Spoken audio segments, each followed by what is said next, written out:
And what most people will do when you watch them, almost everybody will do this to some extent, regardless of what, they'll put the foot here.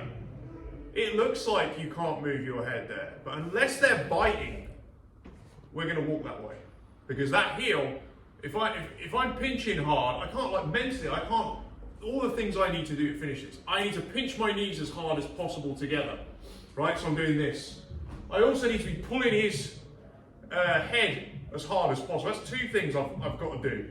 He's still going to be holding his own arm at this point with some kind of grip. And while I'm doing all of that and pinching it and trying to get this free, he can now just put that hand in that gap anyway. So now he has, and the more I'm doing pulling and squeezing, right, now what other things have I got to do? A load more, right? So there's a lot to do. But the test always is like a jab, is what's this really doing? What's that top leg doing? Because if you can free your head, everything, your shoulders can start to turn, you're going to become much more difficult to deal with. Yeah?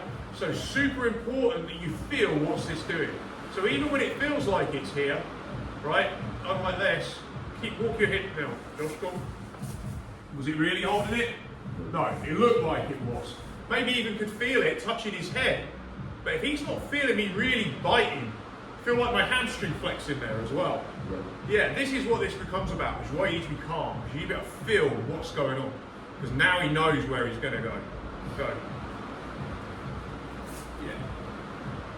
So feel for that hamstring biting. That's the number one thing on this, because it's going to affect everything. And the more I start, if I really am pulling and going tight on it, it's going to be relatively easy for him to pop this up, just bridge and pop. Yeah. And now he gets his head out anyway. And he keeps all this nice and tight because he doesn't want this. But the more he keeps walking this way, notice how he starts to get on his side, his elbow, although it's still stuck here at the minute. We'll come on to that and get this out. This is a nightmare now. You try and finish this, he's going to be fighting to get on top.